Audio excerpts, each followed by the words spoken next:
é jogo favorito do mundo falado em inglês. Propriedades.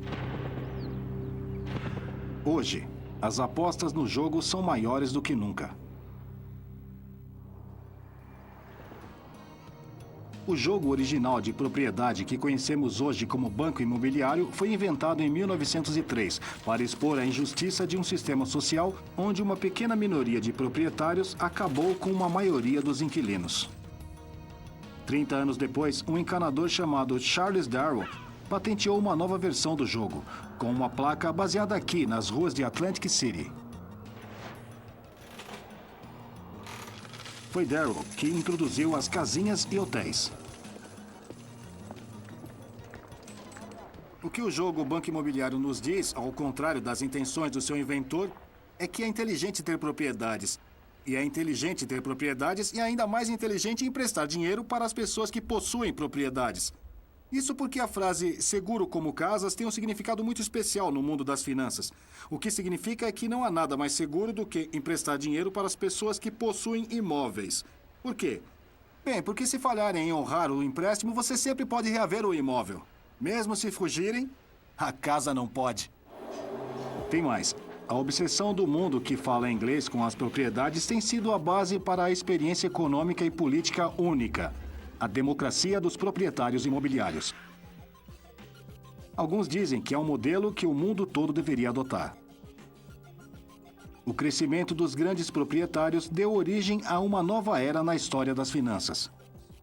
Por trás da propriedade, literalmente há trilhões de dólares que foram emprestados, alguns deles pelos chamados mutuários subprime, pessoas que anteriormente preferiam alugar a possuir suas próprias casas. Então veio um choque para milhões de pessoas que o mercado imobiliário é fundamentalmente diferente de qualquer outro ativo financeiro. Seu preço pode cair e pode descer. Acontece que nenhuma quantidade de alquimia financeira pode transformar pequenas caixas suburbanas em baús de tesouro com telhados. O que levanta a questão: propriedades são realmente tão seguras como casas? Ou talvez deixássemos nosso caso de amor com o setor imobiliário ficar completamente fora de proporção.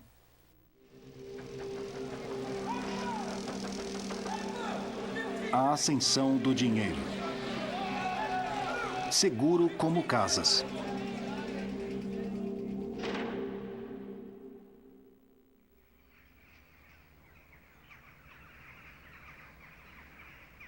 As propriedades eram o privilégio de uma elite aristocrática.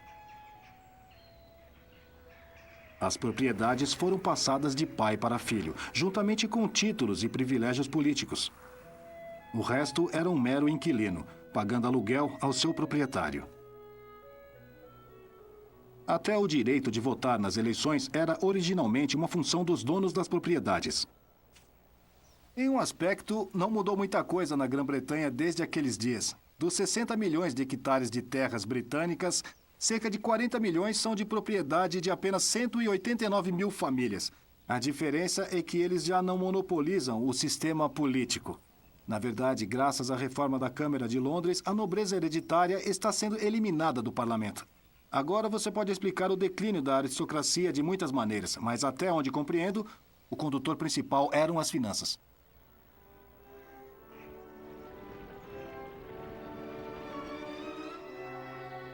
Até a década de 1830, a fortuna sorriu para a elite dos britânicos proprietários de terras. Cerca de 30 famílias ou mais tinham uma renda anual bruta de suas terras acima de 60 mil libras por ano, cerca de 150 milhões de libras nos dias de hoje.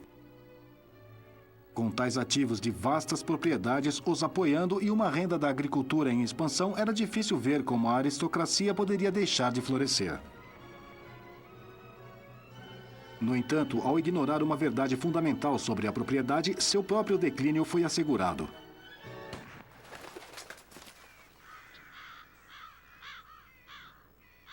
Como muitos de nós, hoje grandes magnatas viam o valor da sua propriedade como uma fonte de dinheiro e usavam para emprestar o máximo, muitas vezes mais do que a propriedade valia. O que eles não entendem é que a propriedade é apenas uma segurança para a pessoa que lhe empresta o dinheiro. Como um mutuário, você ainda tem que ganhar o dinheiro para pagar o empréstimo. Para os grandes proprietários de terras da Inglaterra vitoriana, isso de repente se tornou uma coisa muito difícil para ser feita. Nenhum lugar tinha uma dor mais aguda do que aqui, no coração de Buckinghamshire rural.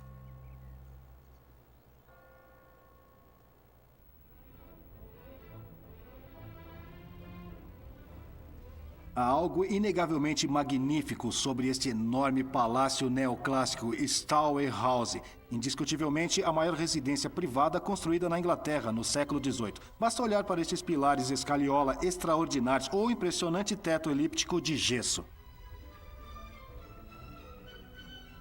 E, no entanto, parece estar faltando alguma coisa, até mesmo muitas coisas, porque anteriormente, em cada uma dessas alcovas, havia uma estátua romana.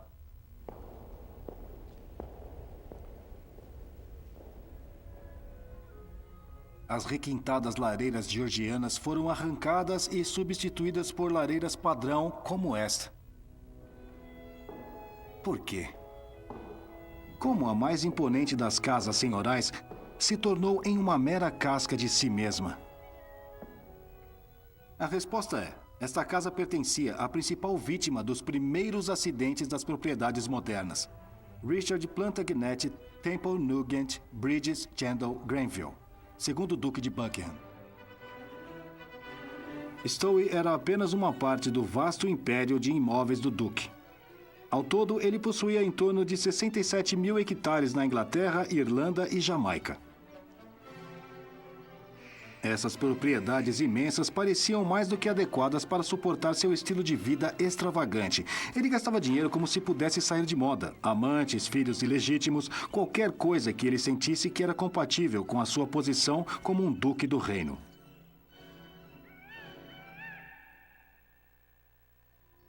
Em 1845, o gabarito subiu. Os preços dos grãos tinham começado a decair, assim como a renda de terras agrícolas. O preço dos imóveis rurais despencou. De repente, a aristocracia descobriu que seus empréstimos tinham ultrapassado o valor de suas propriedades. O duque estava gastando muito mais do que sua renda e, mais do que isso, estava sendo absorvida pelo pagamento de juros. Mas não era para ser uma luta final do notável consumo. Durante os preparos para uma visita da Rainha Victoria e do Príncipe Albert, o Duque decidiu mergulhar e reformar Stowe House do início ao fim. 15 salas foram preenchidas com os móveis mais caros que o dinheiro podia comprar. As tábuas ficavam gemendo sob o peso de veludo Gênova e cetim bordado e brocado de ouro. Quando a rainha viu os resultados, ela comentou um pouco irritada: "Tenho certeza de que não há tais apartamentos esplêndidos em qualquer um dos meus palácios." Infelizmente, o custo dessa mega reforma provou ser a gota d'água para as finanças do Duque. Em agosto de 1848, para o horror do Duque, seu filho levou todo o conteúdo de Stowe House a leilão.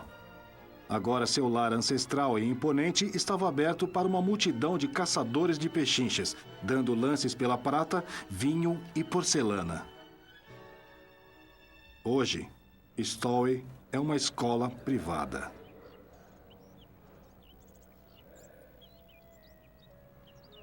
É um símbolo pungente da transitoriedade da riqueza.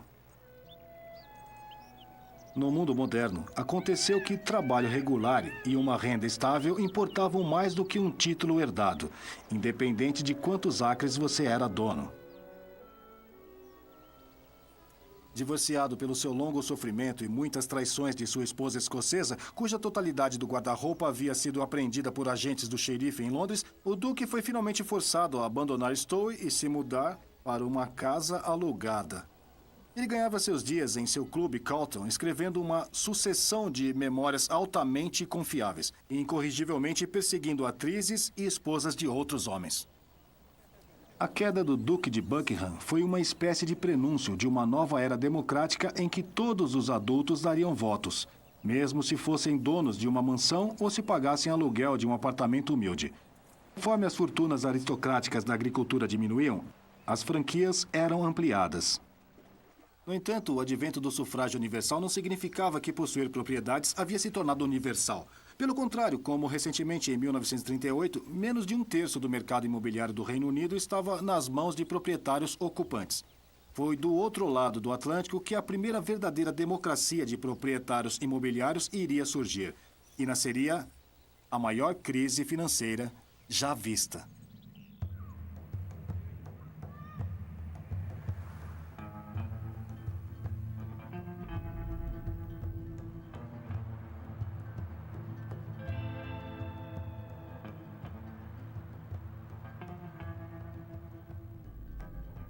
A casa de um inglês e seu castelo, e os americanos também sabem que não há lugar como o nosso lar, mesmo que as casas sejam bastante semelhantes.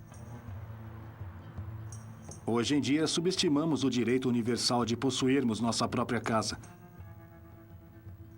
Mas antes da década de 1930, não mais do que um quinto das famílias americanas eram ocupantes e proprietários.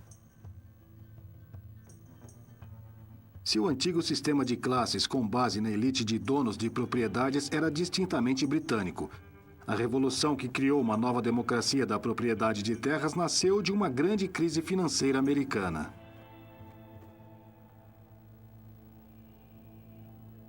Quando a depressão atingiu, em 1929, a economia dos Estados Unidos despencou. A minoria das pessoas que tinham sua própria casa não podia arcar com o pagamento das hipotecas.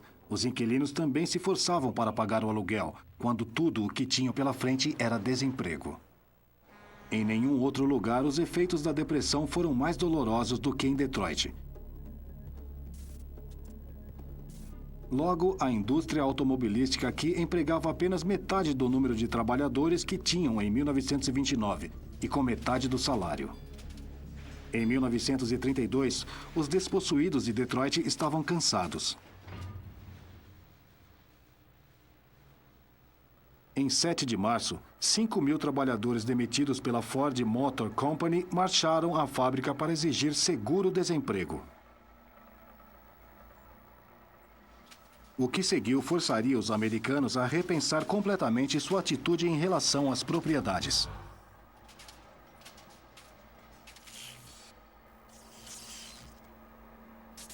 Enquanto a multidão desarmada chegou ao portão 4 da fábrica da empresa River Road em Dearborn, brigas começaram. De repente, as portas da fábrica foram abertas e uma falange de policiais e homens de segurança correu para fora disparando contra a multidão.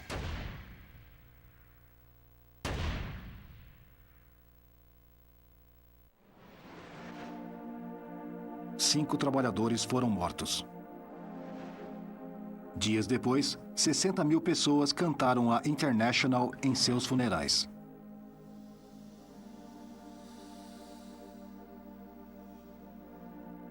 O jornal do Partido Comunista acusou Edsel Ford, filho do fundador da empresa Henry Ford, de permitir um massacre.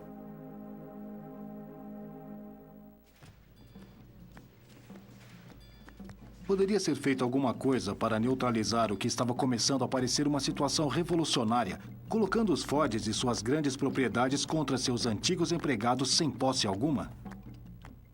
Em um gesto marcante de conciliação, Edsel Ford recorreu a um artista mexicano chamado Diego Rivera e o convidou a pintar um mural que mostra a economia de Detroit como um local de cooperação, não de conflito de classes.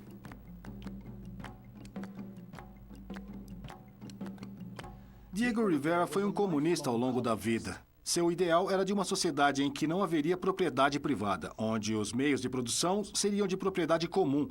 A seus olhos, a fábrica de River Road da Ford era exatamente o oposto. Uma sociedade capitalista em que os trabalhadores trabalhavam e os proprietários colhiam os frutos de seus esforços, apenas observando.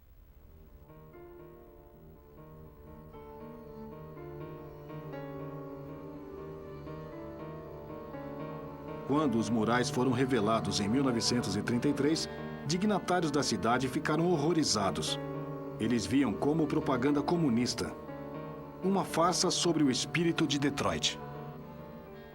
O poder da arte é uma coisa maravilhosa, mas era claro que era preciso algo bem mais poderoso do que a arte para curar uma sociedade tão profundamente dividida pela depressão.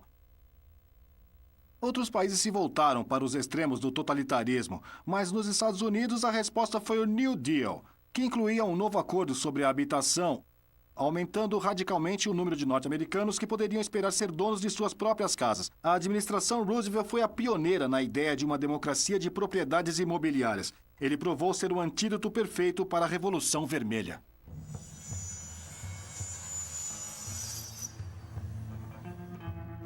Com efeito, o governo iria fraudar o mercado imobiliário para incentivar os americanos a se tornarem proprietários. Clientes a nível local, credores hipotecários conhecidos como poupanças e empréstimos, o equivalente à construção da sociedade britânica, teria seus depósitos garantidos pelo governo, mesmo que um banco fosse à falência. Programa da Melhor Moradia.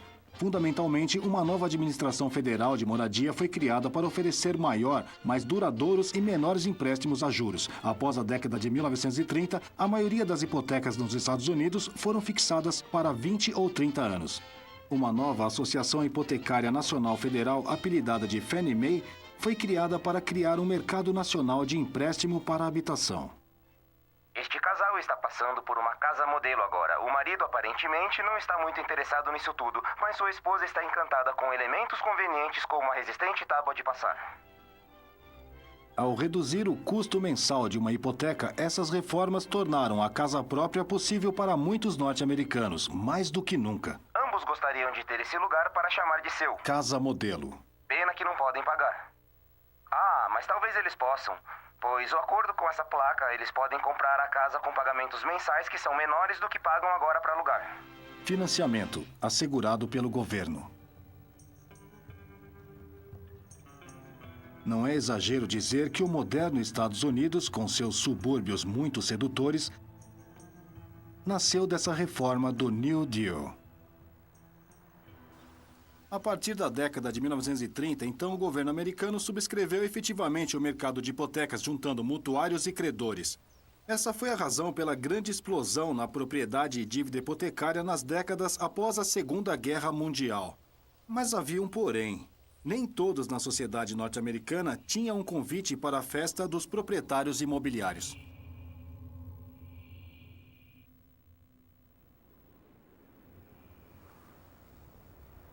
Quando essas casas foram construídas em Detroit em 1941, se você teria ou não dinheiro para uma hipoteca dependeria do lado que você estaria nessa divisão. Foi um empreendedor imobiliário quem construiu esse muro de 2 metros no meio do distrito de 13 quilômetros de Detroit. Ele teve que construí-lo a fim de se qualificar para empréstimos da Administração Federal de Moradia. Os empréstimos seriam dados apenas para construções desse lado do muro, que era um bairro predominantemente branco. Desse lado, do lado negro, não haveria nenhum crédito federal, porque os afro-americanos eram considerados como fundamentalmente indignos de crédito. Era parte de um sistema que dividiu a cidade toda. Em teoria, pela classificação de crédito, mas na prática, pela cor. A segregação, em outras palavras, não foi acidental, mas uma consequência direta da política federal.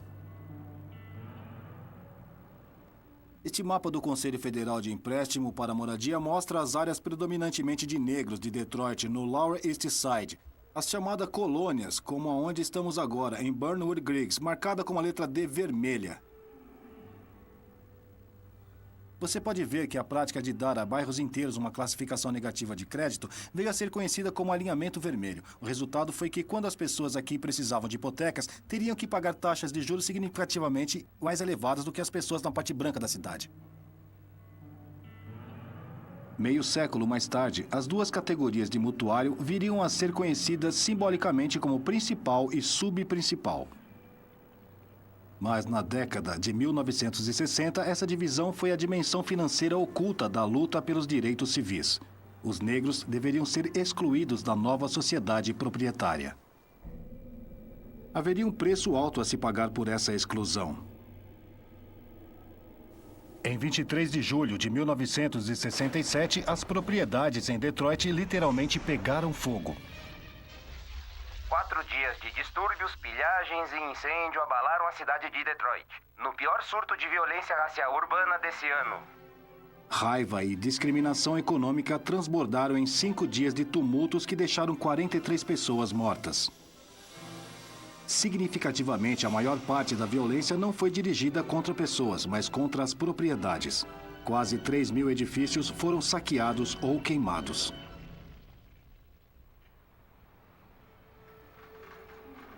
A verdadeira lição para os políticos era de que excluir as minorias étnicas da democracia dos proprietários imobiliários era uma via rápida para ter problemas.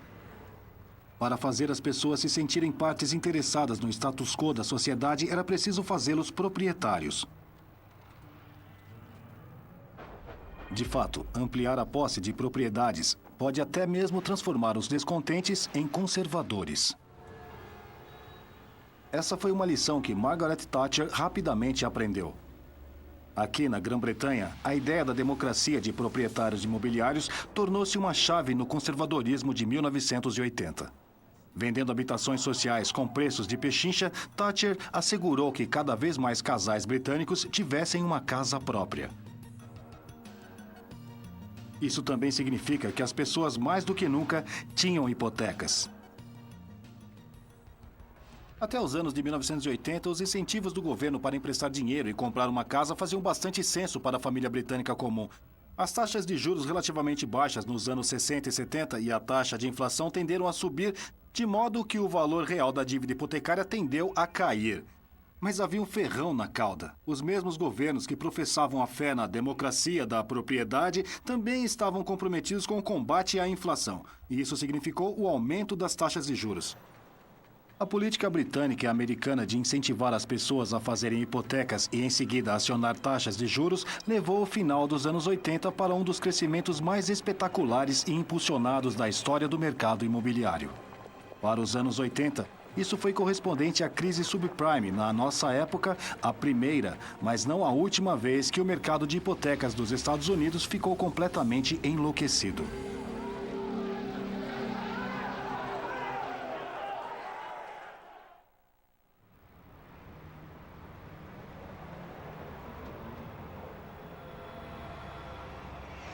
Para muitos de nós, é um choque que a quebra no mercado imobiliário americano poderia desencadear uma grande crise financeira. Na verdade, como tantas vezes no Ascensão do Dinheiro, isso já aconteceu antes.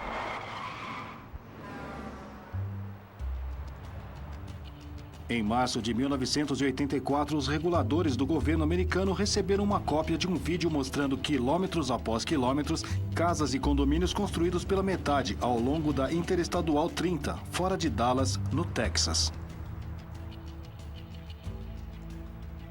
Você ainda pode, hoje em dia, ver as lajes vazias. A investigação desencadeada por essas casas não construídas iria expor um dos maiores escândalos financeiros de todos os tempos. Um golpe que iria fazer uma paródia da ideia de propriedade como uma forma segura de investimento. Essa não é uma história sobre o setor imobiliário. Seria mais uma propriedade surreal. As associações de poupança e empréstimos e as sociedades dos construtores da América não eram apenas centrais para o New Deal de Roosevelt sobre habitação. Por volta de 1970, eram a base da democracia de propriedades da América. Então, em 1970, a indústria de poupanças e empréstimos foi atingida primeiro pela inflação de 2 dígitos e, em seguida, por taxas de juros mais elevadas. Foi um soco duplo letal para instituições que foram proibidas por lei de aumentar as taxas que pagam aos poupadores e que estavam recebendo os pagamentos de juros de mutuários de hipotecas locais que haviam sido fixados décadas antes. A resposta em Washington era para remover quase todas as restrições. Quando a desregulamentação foi promulgada em 1982, o presidente Reagan estava em estado de exaltação. Acima de tudo, achamos nosso pote de ouro. Bem, algumas pessoas certamente acharam. Liberadas das antigas amarras, as pessoas que gerenciavam poupanças e empréstimos de repente viram uma chance de fazer muito dinheiro de um negócio de empréstimos hipotecários. Aumentando as taxas de poupança, eles poderiam atrair muito mais dinheiro dos depositantes. Em seguida, poderiam usar esses depósitos como base para quantos empréstimos quisessem. Fundamentalmente, porém, uma coisa não mudou. Os depósitos dos poupadores ainda estavam assegurados pelo governo. Era um convite gigantesco para um almoço grátis para os cowboys financeiros. Este é o tradicional Círculo Grill, fora de Dallas. Cheio na hora do almoço de cidadãos locais de integridade ilibada. 20 anos atrás, a clientela era bem diferente. A cidade de Dallas teve muito mais do que um quinhão de poupança e empréstimos fraudulentos. Este era o lugar onde os Dallas Cowboy das propriedades vinham se encontrar. O amplo círculo do grill era o lugar para um brunch, quando não estavam gritando em seus ranchos no estilo Salt Fork. Isso tudo aconteceu muito em 1980. Para um grupo de empreendedores de Dallas, o império da Associação de Poupança e Empréstimo ofereceu uma oportunidade perfeita para fazer dinheiro a partir do ar. Ou melhor, a partir da plana terra texana. A saga surreal da poupança e empréstimos começou quando o reitor Spencer Brain se uniu a um extravagante e empreendedor ex-aluno da faculdade chamado Danny Faulkner, cuja especialidade era a generosidade extravagante com o dinheiro dos outros. O dinheiro em questão veio na forma de contas de depósitos para as quais o Empire pagava taxas de juros elevadas e sedutora. Aqui é Faulkner Point, um dos primeiros empreendimentos que Danny Faulkner construiu e que gerou um império verdadeiro. Faulkner Crest, Faulkner Creek, Faulkner Crest, Faulkner Fount, Faulkner Oaks. O truque favorito de Danny Faulkner era a virada. Ele comprava algumas porções de terra a preços de banana e depois vendia a investidores ingênuos que tinham conseguido o dinheiro por empréstimo. E você adivinhou, a Empire, poupança e empréstimos. Danny Faulkner pode ter afirmado ser analfabeto, mas certamente conhecia bem os números. Muitos investidores nunca tiveram a chance de ver suas propriedades de perto. Faulkner simplesmente os levava de helicóptero sem pousar. Em 1984, o desenvolvimento da propriedade no Texas estava fora de controle, pagos por depósitos garantidos pelo governo que foram efetivamente direto para o bolso dos empreendedores. Pelo menos no papel, os ativos do império cresceu de 12 milhões de dólares para 257 milhões em pouco mais de 2 anos. O problema era que a demanda por condomínios na Interestadual 30 nunca poderia ter acompanhado a vasta oferta que estava sendo gerada por Faulkner Blaine e seus comparsas. Quando os reguladores finalmente sopraram o apito em 1984, a realidade não podia ser mais ignorada. Centenas de edifícios que se ergueram acabaram sendo derrubados ou queimados até o chão. Hoje, 24 anos depois, é um deserto texano. Em 1991, Faulkner e Blaine foram ambos condenados e presos por fraude. Um investigador chamou a Empire de um dos esquemas de investimento de terras mais imprudentes e fraudulentos da história americana. Ao todo, cerca de 500 poupanças e empréstimos entraram em colapso. De acordo com uma estimativa oficial, quase metade tinha visto de conduta criminosa por pessoas informantes. O custo total da crise foi de 153 bilhões de dólares, tornando-se uma das crises financeiras mais caras da história americana. O governo federal, que tinha desregulado as poupanças e empréstimos em primeiro lugar, tinha que pagar a conta, que é outra maneira de dizer que os contribuintes ficaram com ela. Foi o primeiro sinal claro de que poderia ser uma desvantagem a ideia da democracia da propriedade. No entanto, a crise das poupanças e empréstimos foi um mero temor comparado ao terremoto das propriedades que iria atingir o mercado imobiliário americano 20 anos depois. Poupanças e empréstimos foram uma crise de todos os americanos, mas o terremoto subprime abalaria o mundo inteiro das finanças até suas próprias bases.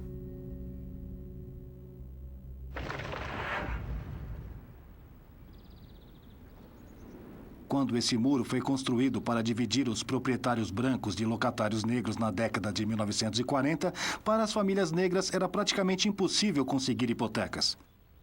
60 anos mais tarde, tudo isso mudou.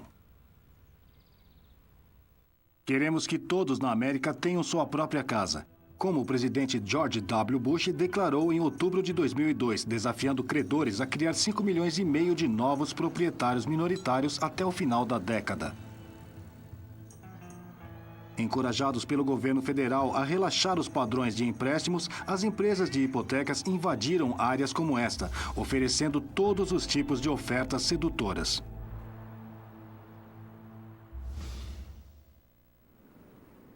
Por muitos dos novos mutuários terem históricos irregulares de crédito, esses empréstimos vieram a ser considerados como subprime. Sem renda? Nenhum trabalho? Nenhum ativo? Isso faz de você um perfeito candidato para um empréstimo ninja. O problema era que esses novos empréstimos hipotecários eram muito diferentes da velha taxa fixa de 30 anos do reembolso de empréstimos do passado. Desde 1980, o jogo da habitação mudou radicalmente em todo o mundo que se falava inglês. As hipotecas são por períodos cada vez mais curtos e os mutuários cada vez mais estão optando apenas por hipotecas.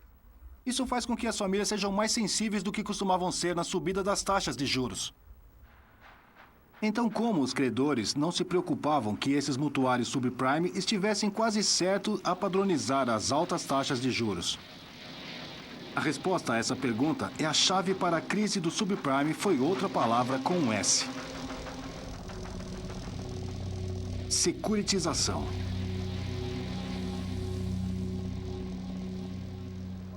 Em vez de colocar seu próprio dinheiro em risco, os credores subprime imediatamente venderam os empréstimos para os bancos aqui, em torno de Wall Street. Os bancos, em seguida, securitizaram os empréstimos, o que significa que eles empacotaram todos juntos e depois fatiaram, picando para que, no mínimo, o nível do topo pudesse ser classificado como 3A, no grau de segurança de títulos. Os bancos, então, venderam esses títulos a investidores a 1.000 quilômetros de distância de Detroit, felizes em pagar por apenas alguns centésimos de percentual dos juros.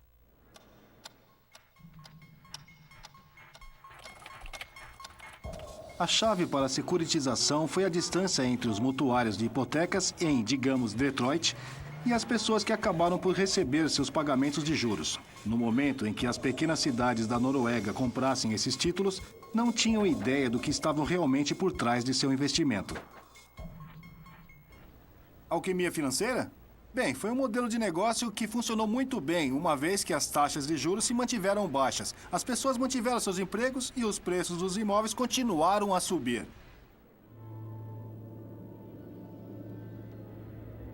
Infelizmente, nenhuma dessas coisas aconteceu em Detroit. Só em 2006, os credores subprime injetaram mais de $1 bilhão nessas áreas da cidade, onde os valores das casas já estavam em queda.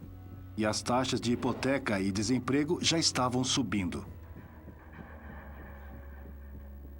Onde Detroit liderou, outras cidades logo acompanharam.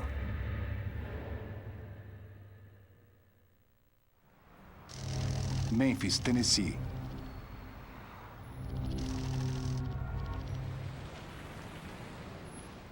Aqui estão os processos das casas a serem leiloadas, acumulando o valor de 16 mil mais juros.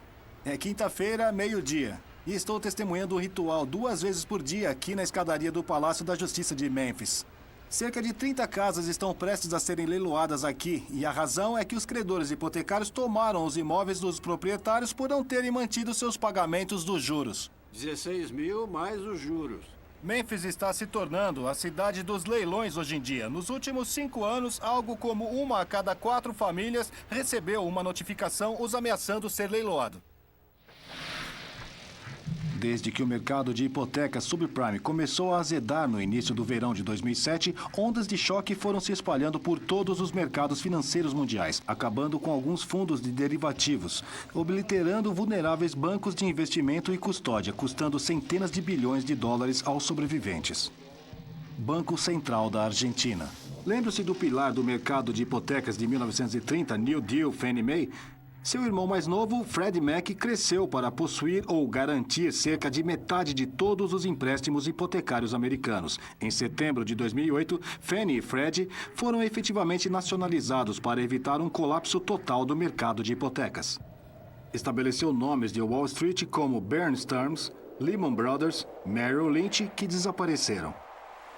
Ao contrário das poupanças e empréstimos, essa crise se estende diretamente ao redor do mundo. Os 4 municípios noruegueses de Rana, Hemnes, Hattedal e Narvik, que haviam investido impostos dos cidadãos na securitização subprime, agora estão sentados em um investimento de cerca de 15% do que pagam por ele, uma perda de uns 100 milhões de dólares. No mundo de língua inglesa, temos a tendência de pensar que propriedades são uma aposta única. A maneira mais simples de ficar rico é jogar no mercado imobiliário. Na verdade, você seria um tolo se investisse seu dinheiro em outra coisa.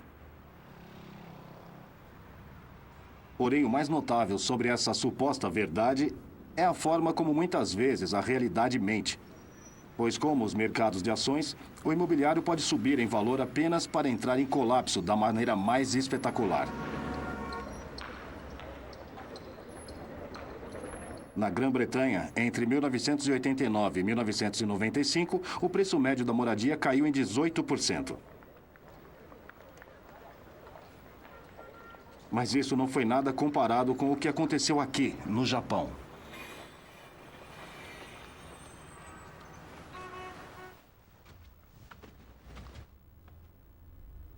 A vista é boa.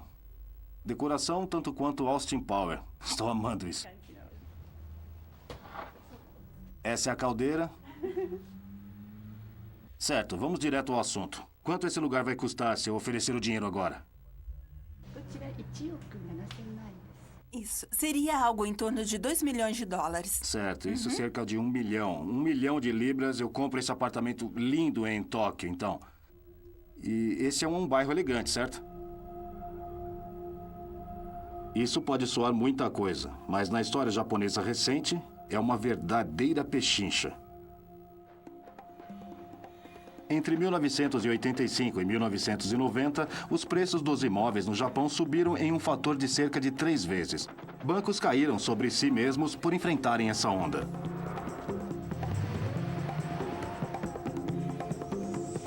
Mas não era uma onda, era uma bolha. E em 1990, ela estourou. Os preços aqui em Tóquio caíram 75%, eliminando todos os ganhos anteriores. Isso custa 1 milhão de libras agora. Quanto custou em 1990, no auge da bolha imobiliária? Brutalmente, ele varia 3 vezes o valor. 3 vezes. Então, custaria cerca de 6 milhões de dólares. 3 milhões de libras. Nossa, acho que tivemos uma quebra imobiliária no Ocidente, mas essa é uma verdadeira quebra imobiliária. É.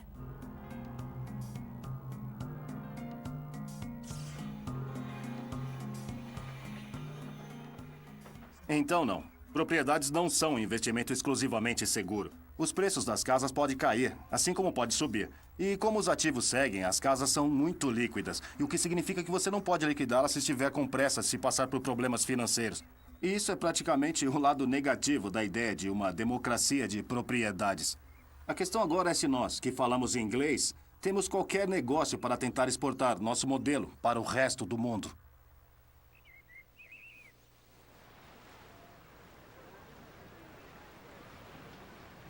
A falha real na democracia das propriedades, como os recentes acontecimentos provaram que o mercado imobiliário, como qualquer outro mercado de ativos, está propenso a altos e baixos. Mas talvez haja outra maneira de olhar a propriedade. Como um meio de desbloquear novas riquezas, fornecendo garantias a aspirantes empreendedores. Poderiam as propriedades ser a resposta para os problemas dos países mais pobres do mundo? Você já ouviu falar de mutuário subprime? Bom, dê boas-vindas a um país subprime.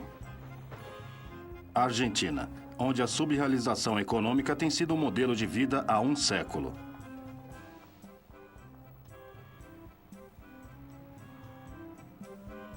Essas favelas na periferia de Buenos Aires parecem estar a quilômetros das elegantes avenidas do centro da capital argentina.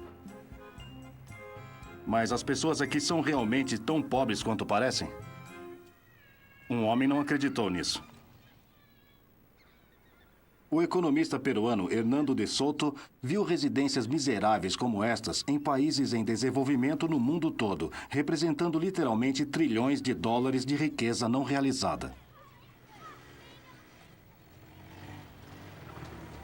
O problema é que as pessoas que vivem aqui e em inúmeros bairros de lata pelo mundo todo não têm título de escritura de suas casas. Isso é ruim, porque sem um título legal de propriedade, você não pode usá-la como garantia para pedir dinheiro emprestado. E se não pode fazer um empréstimo, então você não pode levantar o capital que precisa para um negócio. Parte do problema é que em países pobres é um pesadelo burocrático estabelecer o título legal de escritura da propriedade. Isso pode levar meses, às vezes anos, mais tempo do que no mundo onde se fala inglês. Para Hernando de Soto, respirar vida financeira em todo esse capital morto é a chave para fornecer aos pobres um futuro mais próspero.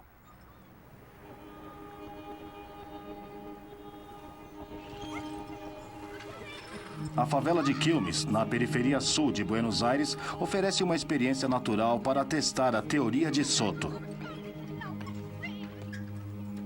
De um lado da cidade, há algumas das favelas mais miseráveis que eu já vi. Mas a alguns quilômetros de distância, há uma história muito diferente. Foi no início dos anos 80 que um grupo de invasores aqui pressionou o governo pela escritura legal de suas casas. Bem, eles tiveram sucesso. E àqueles dispostos a pagar um aluguel simbólico foi concedido um arrendamento que, depois de 20 anos, seria convertido em propriedade plena. Você pode dizer que estão ocupadas pelos proprietários pelo fato de que as cercas, as paredes estão pintadas e também tem um cão de guarda aqui. Afinal de contas, os proprietários tendem a cuidar de propriedades melhores do que os inquilinos. E alguns dos proprietários aqui estão mesmo percebendo o valor de suas propriedades, colocando-as à venda. No entanto, parece haver uma falha na teoria. Ser proprietário de suas próprias casas não facilitou para as pessoas aqui pedirem dinheiro emprestado. Apenas 4% delas conseguiram obter uma hipoteca. A realidade é que possuir uma propriedade não lhe dá segurança, dá apenas segurança aos credores. A verdadeira segurança vem de ter uma renda, como o Duque de Buckingham descobriu na década de 1840, como os proprietários de imóveis de Detroit estão descobrindo hoje e como eu suspeito que o povo de Quilmes provavelmente concordaria. Por essa razão, provavelmente não é necessário que cada empreendedor no mundo em desenvolvimento faça uma hipoteca sobre a sua casa. Na verdade, ter uma propriedade não pode jamais ser a chave para a geração de riqueza.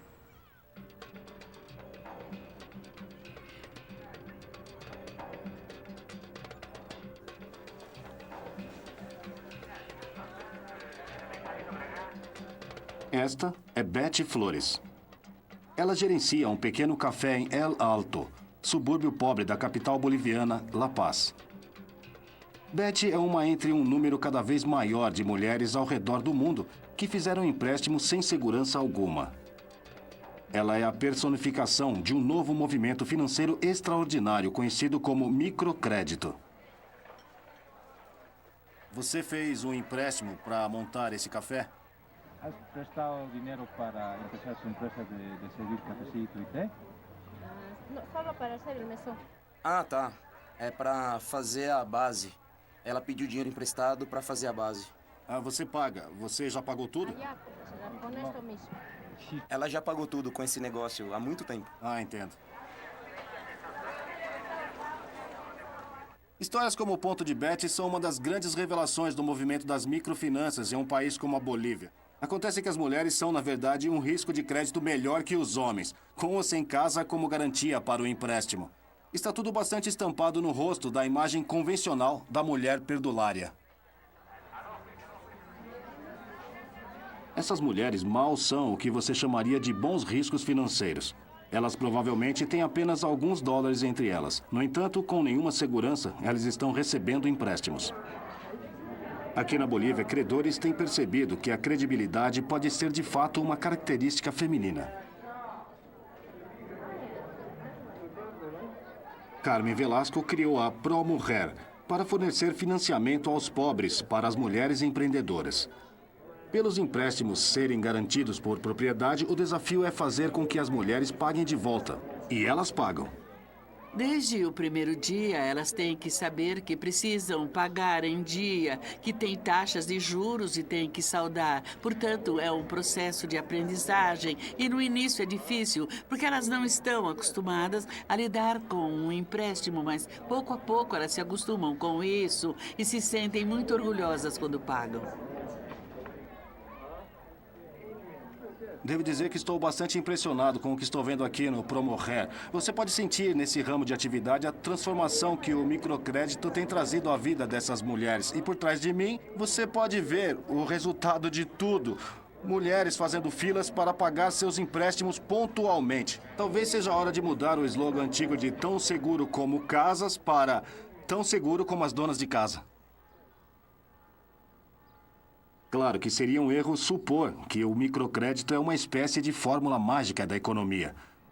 Apenas dar empréstimo não necessariamente restringe a pobreza ao passado.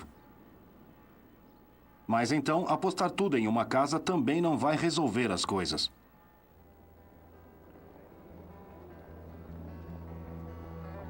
O analfabetismo financeiro pode ser galopante, mas de alguma forma todos nós éramos especialistas em um ramo da economia, o mercado imobiliário. Todos nós sabíamos que as propriedades eram uma ótima aposta. Exceto o fato de que não foi. No mundo todo, ao que parece, os preços dos imóveis estão caindo. De Mênfis a Santiago. De Londres a La Paz. Incentivar a casa própria pode muito bem criar um eleitorado político para o capitalismo. Mas também distorce o mercado de capitais ao persuadir as pessoas a apostar a casa. A casa. As pessoas precisam pegar dinheiro emprestado, é claro, para começar empresas ou para comprar ativos caros. Mas parece perigoso atraí-los para apostar em tudo, arriscando no mercado imobiliário. De Buckinghamshire à Bolívia, para Bonny, na Escócia, a chave é encontrar o equilíbrio certo entre dívida e renda. E no próximo programa, vamos falar sobre toda a economia mundial que está em processo de alcançar esse equilíbrio, perigosamente errado.